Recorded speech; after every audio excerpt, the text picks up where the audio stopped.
Hi, I'm Tim Clark, and I hope you enjoy the video that you're about to watch. If so, please let me know by clicking the subscribe button.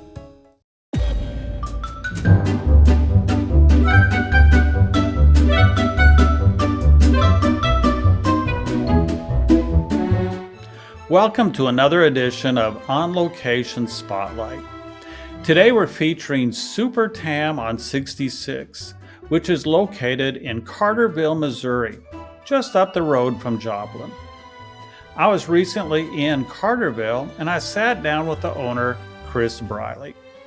We visited about the history of Carterville and also about Supertam on 66. Hope you enjoy. Chris, tell us a little bit about the history of Carterville. Carterville was a mining town that was developed by John Carter. John Carter had many mining companies in the area, and he actually started in Carthage. There was a little camp just outside of town called Johnstown, where he put up this camp for his miners, and they would ship them into Webb City where the mines were. Well, John Carter got together with Mr. Daugherty and Mr. Webb, and they came up with the Carterville Mining Company. And so they developed a trolley system which went down our main street, and they would run miners from Carterville into Webb City and Joplin through the trolleys for the mines. And approximately what decade was this? Late 1800s. So late 1800s, and what were they mining for? Zinc and galena and lead. Did anybody become wealthy from these mines?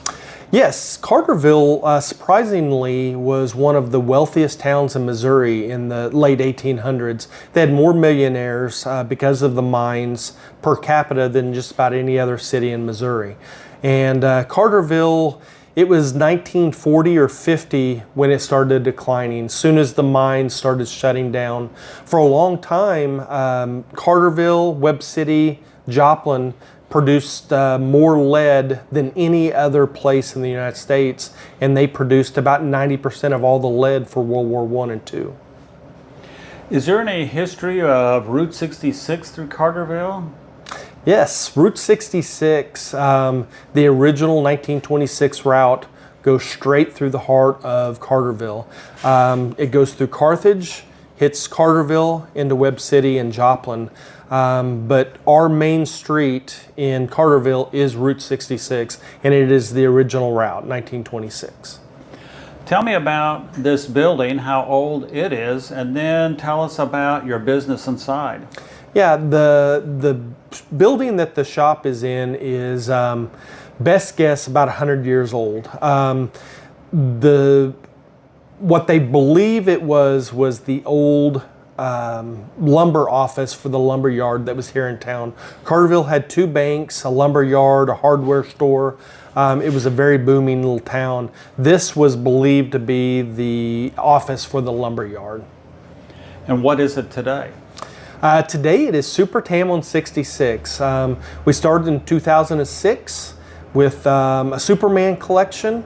And today we've got about 3,500 pieces of Superman memorabilia and 12 flavors of the most delicious ice cream on Route 66. What's your most prized Superman possession? My most prized possession is not the most valuable. My most prized possession is a 1953 play suit that has the cape and the box. It is 1953. The play suits actually came in 1952. In 1952, they stopped production of that play suit for a little bit, and then in 1953, they came out with the new and improved play suit that had a warning label across the band that said, "Remember, this suit will not make you fly. Only Superman can fly." So something bad happened in 52. That's interesting, and hence you became an attorney. Yes. So tell me, you have more than Superman. Tell me about your collection overall. Yes. The collection overall is DC Comics. So we have Batman, Wonder Woman, Flash, Aquaman. But I also, Route 66 is my passion. I absolutely love Route 66. I have lots of Route 66 memorabilia. I've got old die-cast cars. I'm kind of a motorhead. I've got the old die-cast cars, but I've got some really neat Route 66 memorabilia. For example, one of the things hanging on the wall over there is the original office sign for the Shamrock Court in Sullivan, Missouri. And it is signed by the owner's son. The owners have passed. So it's signed by his son, by their son, and the new owner, which is Roman Rich, who's the president of the Missouri Route 66 Association. Very good. Anything else to tell about your collection? Maybe what's the most rare item? I've got the most rare item that I have is a early 40, I think it's a 41 Pep pin that came in Kellogg's Pep cereal. They are very rare to find whole today. It still has the pin back on the back of it. I also have some early 1940s hand puppets that are kind of creepy looking, but I've got a Wonder Woman and a Superman 1941, 1942 hand puppets. Interesting. Who comes and visits your shop, and where do they come from? We have a nice local, regular customer base, but our niche kind of is the tourist. We were listed as one of the top 10 tourist attractions for Chinese tourists prior to COVID. So we had so many Chinese tourists prior to COVID that we had MapQuest in the drawer that was in Chinese for local motels and restaurants. We had a sign that's still in the freezer over there that said "Welcome to Supertam" in Chinese.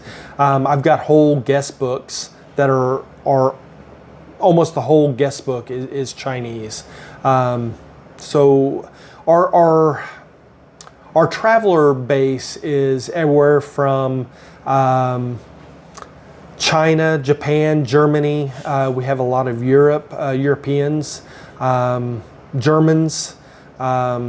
Anybody that's traveling Route 66, we're a passport stop, so we'll stamp your passport, your Route 66 Mother Road passport, and we see travelers every day.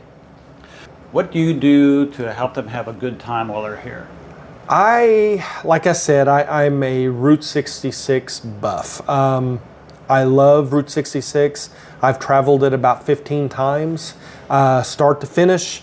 I know the business owners, I know the route. I can usually give them a pretty good itinerary. Talk to this person, see this. My cell phone is on, or my cell number is on my business card. We give out the business card. And I mean that, and I've had a few that's actually taken me up on it. If you have any question or any problem, give me a call. I will probably know someone in that area that can help you. And we've had a few that has called and said, "Hey, do you remember me? I was the Italian that did this." And so yeah, I like sending them to places that I have visited, places that I know, people that I know. It's, stop in and see Aaron at Gearheads or whatever. Tell me about, do you see groups like maybe on vintage motorcycles or vintage cars or bus tours? Tell me about groups that might, or even like my wife and I, we travel with 3 other couples in our vintage cars. So do you have like groups like that come through? Yeah, we have lots of group outings. Let's see, twice a year there's a Czechoslovakian motorcycle group. Last year when they came through, there's about 35 riders. They come twice a year. And then there's also a German motorcycle group that comes through once a year. And last year, there, and I wish I could think of his name, the guy that had been putting that German ride on for many, many years had passed away just a few weeks prior to their ride. So when they got to us, most of his map was in his head. So a lot of them didn't speak English, or if they did, it was very rough. They were having a hard time. When Route 66 hits Joplin, it splits into about 4 different alignments. And it can get very confusing. Even if you have the Easy Guide or the app, Joplin can get pretty confusing staying on Route 66. I was trying to give them directions and they were getting confused, and my wife said, just hop in the Jeep and take them. So we took them to Galena, Kansas through that. We have, locally we have a Jeep club that comes. They'll have their meeting, let's see, I think we did it twice last summer, and we've done it once this summer. It's the Jeep Club of Missouri. They'll meet, and last year we had about 75 Jeeps. This year it wasn't that big, but last year we lined Main Street with Jeeps. We've had Corvette clubs.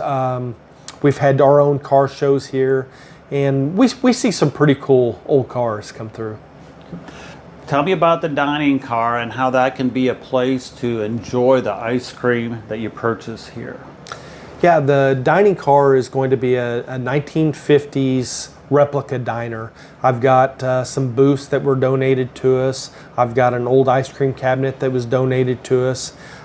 So a customer will be able to take their ice cream or their drinks here and go in there and sit down, and it kind of take them back in, the old times. We're also going to do special events and parties in there, so you'll be able to rent the trolley for a party. Tell me about the preferred stops or the stepping stones. Okay, the blue Route 66 navigation app has preferred stops along Route 66. There is one outside of our trolley that's called the 7-State Stepping Stone, or 8-State Stepping Stone. It's the 8 states of Route 66, and they are in front of the trolley, and they are about a 1 foot by 1 foot stepping stone of each state. Tell me about the new location that maybe is coming or is established in Miami. We are opening a second location in Miami, Oklahoma, right next to the Coleman Theater. It's going to be called Briley's Silver Screen Ice Cream Soda and Gifts. And it's going to feature a 1953 26-foot soda fountain bar. It came out of a soda fountain in Wayne, Oklahoma in 1953. So it's got the old bar stools and the old soda fountain. And we're going to do about 30 to 35 different soda drinks with that, as well as our chocolate shop ice cream. Thank you, Chris, for a great interview. You can follow Supertam on 66 on Facebook, and be sure to check out their website at supertamon66.com. Now, when you're cruising Route 66 through Missouri, be sure to include Carterville and Supertam on 66. Thank you for watching this video. You know, I just love Route 66 and the era of Americana that Route 66 represents. Producing these videos is my way of giving back to Route 66 and to promote Route 66 to people not just in the United States, but to people all around the world. Now, if you enjoy watching these videos, please let me know by clicking the subscribe button. And if you want to be notified when new videos are posted, then just simply ring the bell.